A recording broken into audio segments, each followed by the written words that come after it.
So thank you for coming today. Today's program is Reading Food Labels, and it's taught by Jasmine Carbajal, who is our extension agent in Hill County.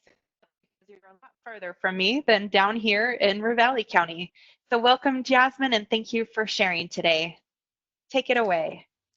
Well, thank you, Caitlin. So today we are going to be doing a really fun class, reading food labels. I call it fun because I love reading food labels. So we will get started. Let me get here going. So why should we read labels? You want to make informed choices when you're looking at what you're eating. It can help with healthy eating goals as well. It helps you compare food choices, and I personally added that it's fun. It's lots of fun. So let's get started. First of all, I do want to touch base. There is a new label now. By now, we should have transitioned into this new label. We had this old label, which you can see on the left on the PowerPoint here. That's kind of what they used to look like, but now they actually look like the one on the right. And some of the changes that they made, so you'll notice that the serving sizes are larger. That serving size is bolder now, and you can see it better. We'll talk about what that means for you as a consumer. You can see the calories are also a lot larger. Move my camera a little bit because my PowerPoint's on my other screen. And then they updated the daily values. There's a new section now which includes the added sugars, which is really helpful, and we'll talk about that in a little bit. And there's a little bit of changes on nutrient requirements and the nutrients that you see on there with actual amounts, and the footnote also changed. So those are some of the changes that we now should, I think most of the products that we have now are on that new label. I know a couple of years back when they were making that transition, we still would see kind of both. So the first thing you want to look at when you're reading a label is the serving size. And so serving sizes vary from food to food. The numbers on the label that you see are based on one serving size. So for example, here we have a label for crackers. And so you'll notice that the serving size is 5 crackers. So all of the numbers that are underneath that or that are presented in this label are based on those 5 crackers. So just that serving. And so you'll also see here that we have servings per container. So servings per container is different. Can I have you guys mute your microphone, please? I can mute it from getting some feedback. So I got it muted. oh, Sorry about thanks, that, Caitlin. No, Jasmine. that's okay. So just so you can see is 24 servings per container for these crackers. So that means that there's 5 crackers for the serving, but then the whole box contains 24 servings. So if you do the multiplication, it's about 120 crackers. So that just means that, for example, if you're going to eat 10 crackers instead of 5, depending on the crackers, then you need to double that because you're going to be consuming double the calories, double all the nutrients. And so very important that you always look at that serving size, and very important that you see if that's something that you're going to eat. So we're going to talk about that in a little bit. The serving size vary per container, per food. And now today we actually see serving sizes that we actually eat in general versus before it was serving sizes that were recommended. But now the serving sizes that you see on all of our food are what we generally consume. Another thing that's important about the serving sizes per container, you'll see the multiplication. Let's say that you're going to eat the whole box of crackers, then you got to do that multiplication, and then you'll be consuming 1,680 calories. So there's a little bit of math involved, which is actually really fun if you involve your kids because they can help you with that math and it gives them some good practice. But very important that you always look at that serving size first. The other thing we want to look at is calories. So you want to remember calories are based on that one serving size per container, and your calories equal the total number of that calorie or that energy that's supplied from all sources in that one serving. So the total calories here per serving is kind of accumulation of all these things that we're getting calories from. And you want to consume the number of calories your body uses and then burn any extra calories, which is why physical activity is such an important thing in a healthy diet, because you want to be burning off any extra calories that you are consuming. The FDA has this general rule when you're looking at labels that can make it a little bit easier to compare which is something that's 100 calories per serving is somewhat moderate. But if you're looking at something that's 400 calories per serving, then that you're getting to that high number. So that's something easy that you can look at is, how close to 100 is it? Is it under 100? It's got to be a little bit healthier. Calorie needs vary according to your age, to your gender, to your height, to your weight, and your physical activity.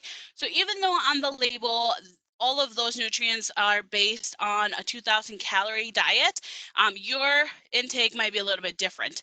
And so that ChooseMyPlate.gov website has a really awesome tracker and plan that you can go in and you can input your own information and you can figure out kind of what calories you need for the day. And I'll show you that at the end of the presentation. We'll go over some of the websites. The third thing that you want to look at is nutrients. And there's two ways to look at nutrients. There's nutrients that we do want that are healthy for us and we want to consume up to 100% of those in a day. And then there's nutrients that we want to limit. So some of the nutrients that we do want, that we want 100% of every day is your dietary fiber. And so you'll see it here kind of highlighted in the orangey color, and your vitamins and minerals. Well, there's vitamin A, vitamin C, vitamin D, calcium, iron, potassium. So are those great vitamins, minerals that are good for us. So we want those to be high. And I'll talk about this rule in a minute. But you also have nutrients you want to limit, that you want to watch for a little bit more. You don't necessarily want to get to 100 with these. And so these are your saturated fats, your trans fats, your cholesterol, your sodium, and your added sugars also depending on your diet. So you'll see this little purple box here that says the FDA general rule, 5% DV or daily value or less is low. 20% DV or higher or more, is high. So you want a low amount of nutrients in these things that we want to limit, right? So we want those to be lower, so 5% or less. And the ones that I just mentioned, we'll go back a little bit. The nutrients that you do want to see higher numbers. You want to see that 20%, iron 45%, because you do want higher amounts of those. So those are also another quick and easy rule to help you when you're comparing labels is 5% is low, 20% is high. So the percent daily value and the ingredients is another part of our labels. The percent daily value, or DV, is a guide to the nutrients in one serving of food. So remember, everything that we see on that label is based on one serving. There are some labels that will have two different columns, and so on one side you'll have all the nutrients or for one serving, and then you'll have all of the numbers for the whole container. Or if you notice on cereal boxes, they even have an extra column where you have all of the nutrients or all the percent daily values with milk. So if so that it gives you a more complete picture. Daily values usually are based on that 2,000 calorie diet, like I mentioned. And it does help you identify those highs and lows of nutrients. Another thing you'll find underneath your labels is your ingredient list right below the footnote. And that ingredient list is usually in order from the most amount of that by weight of what's contained in that container to the least amount in that product. One thing that I really enjoyed, not so much anymore, but when I was younger, loved Oreo cookies. The number one ingredient in Oreo cookies is sugar because it mostly has sugar. The serving size Oreo cookies are just 3 cookies, not whole sleeve like I thought. So some tips when you're comparing labels. You want to begin with the different brands of one food you normally buy, like cereal or soup. So here we have soup, and both of these are one brand, and one is reduced sodium. So you'll notice here, we're looking at sodium. The regular just vegetable soup is 28% or 680 milligrams of sodium per serving, which is 1 cup in this container. Now the total number of servings is 2. So you would have to double this if you're going to eat the whole can yourself. And then the reduced sodium vegetable soup has half of that, 14%, 340 milligrams, again, for just that 1 cup. And so that's one thing I always suggest is just start with some of the foods that you already love and have in your home. Focus one thing at a time. So if you want less fat, start comparing just the fat. Don't necessarily compare the rest if you're just focusing on fat. And then you can select kind of what's best for you.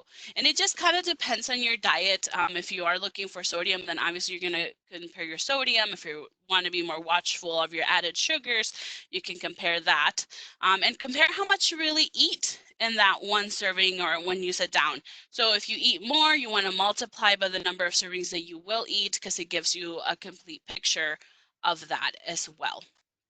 So those are some helpful tips.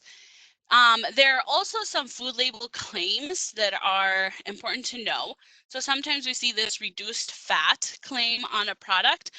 That just means that the product has 25% less fat than the same regular brand. Or sometimes we'll see light, so that product has 50% less fat than the same regular product.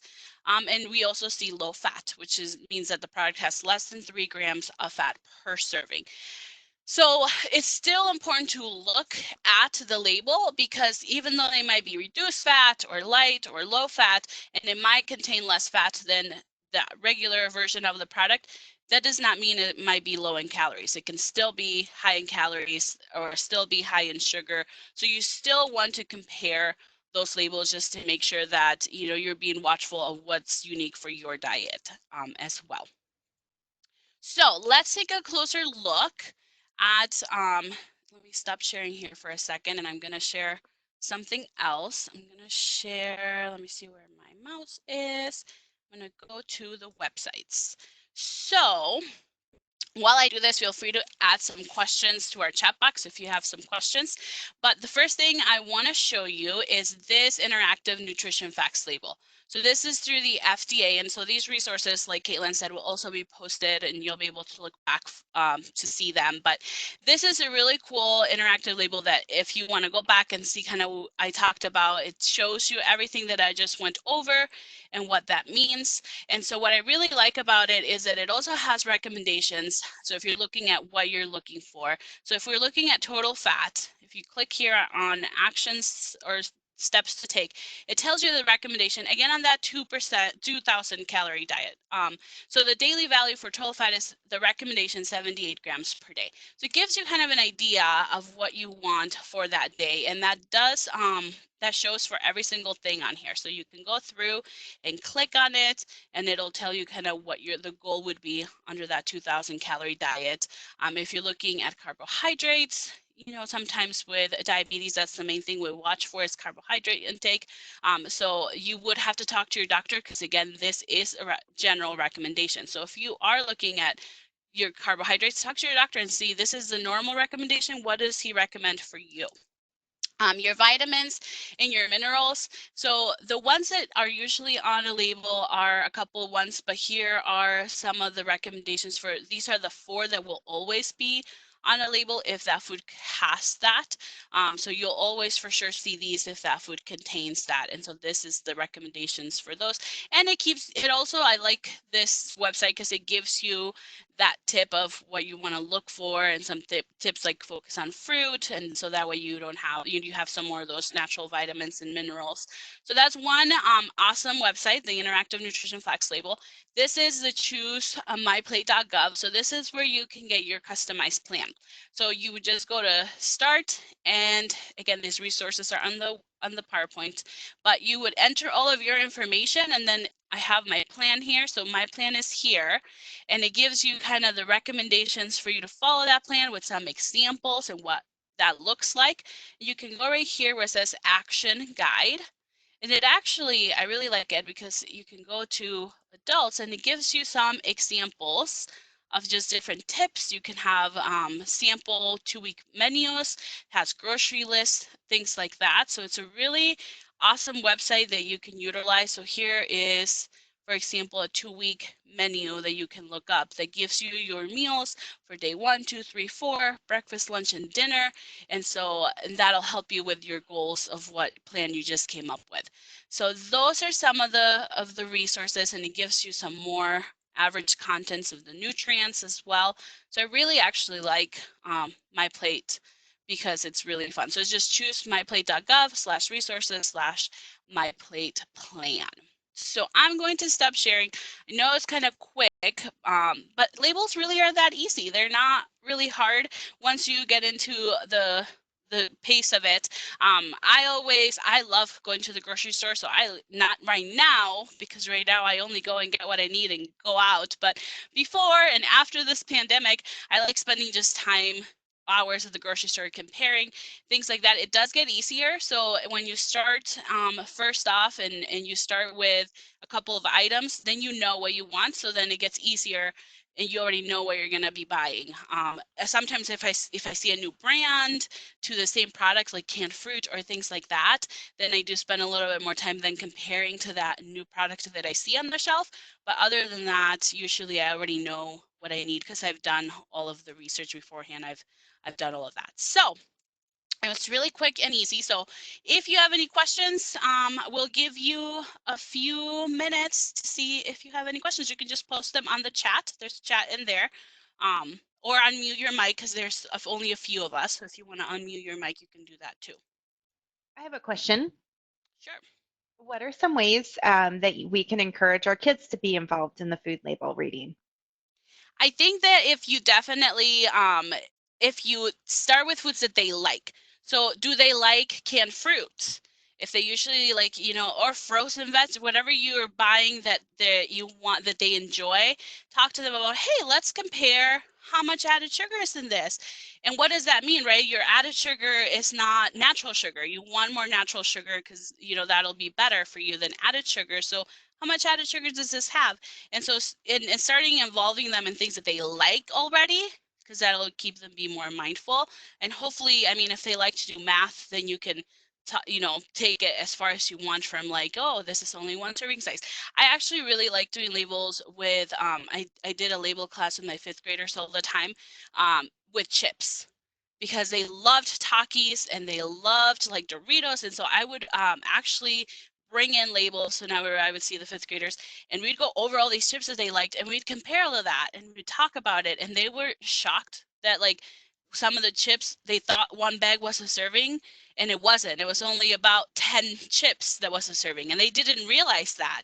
And we even talked about strategies like, well, how can we make it so you are eating a little bit healthier? So not necessarily sacrificing your chips, but can you split the bag? Only have half today and then half the other half tomorrow. So, I mean, start with things that they like, because I think that that just involves them a little bit more and it gives them a little bit more passionate about the topic. Thank you. Yeah.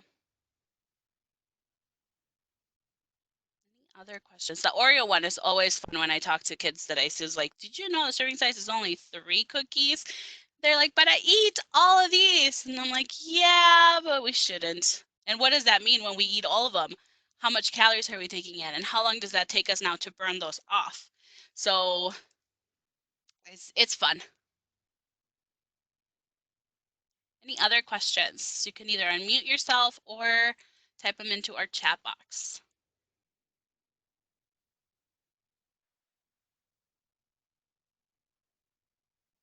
Well, what I'll do is while you're thinking about those questions, I will add the questionnaire to give us a little bit of feedback on the program today. And I just need to, I need to take the participant. I forgot to give it back to you, Caitlin. That's all right. At least we know why things don't work, right? That's always helpful. Oh, we've learned so much thanks to COVID. I have a I'm question. going to open. Okay. Sure. Are you going to address looking at fats on labels and how to choose healthy fats versus ones that aren't so healthy and amount of fat? Yeah, thanks, Connie. I didn't go too much into specifics. If you go to the interactive label, it tells you a little bit more about fats, but you definitely want to choose your healthier fats. So I'm looking at my label here. Your trans fats and your saturated fats are your fats that are solid at room temperature. So those are the ones that we want to stay a little bit more away from. And so if you think about saturated fats, we get most of those from our protein or our meats. And so that's why we recommend lean meats, or taking off that fat from your meats, because that way you reduce that saturated fat. Your trans fats you can think of as kind of processed fats. And so we find that in a lot of processed products. So we want to stay away from those as well. So the ones that we want you guys to be thinking about that are healthier for us is those monounsaturated fats that are usually the fats that are liquid form at room temperature. So like your olive oils, or oils from like your nuts. And so those are your good fats that are good for our bodies that we do want a little bit more of. So when you're looking at your total fat on a label, it lists for sure your saturated and trans fats. Doesn't always list your other fats, because the trans fats and the saturated fats are the ones we want to watch for. So those are the two that are always listed on there, because those are the ones that you want to stay kind of low on. And so does that kind of help you a little bit, Connie? It does. It does. And in terms of amounts, like if it says, are you, do you tend to look at total fat and then the percentage of saturated? So like sometimes it'll say 2 grams saturated fat as compared to, 8 grams total. So do you have some way that you look at it and determine whether it's an acceptable amount of saturated fats? Yeah, I look at the percentage. So like I said, that 5% is high, or 5% is low, 20% is high. So whenever I'm looking at a product and the fat, whether it's total fat or whether it's individual fat, if it's getting closer to like 15, 20%, that's really high in fat. So then I try to look for an alternative. And so I try to me, the percentages are easier, because then I don't have to keep thinking of like, okay, how many grams or milligrams can I have, is just because that percentage is out of your 100%. And so remember, your fats are one of those things we want to watch for. So we don't want to necessarily hit 100%.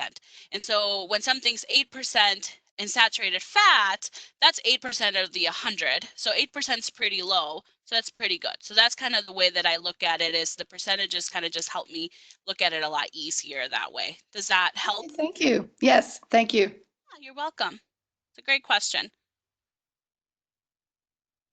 Any other questions?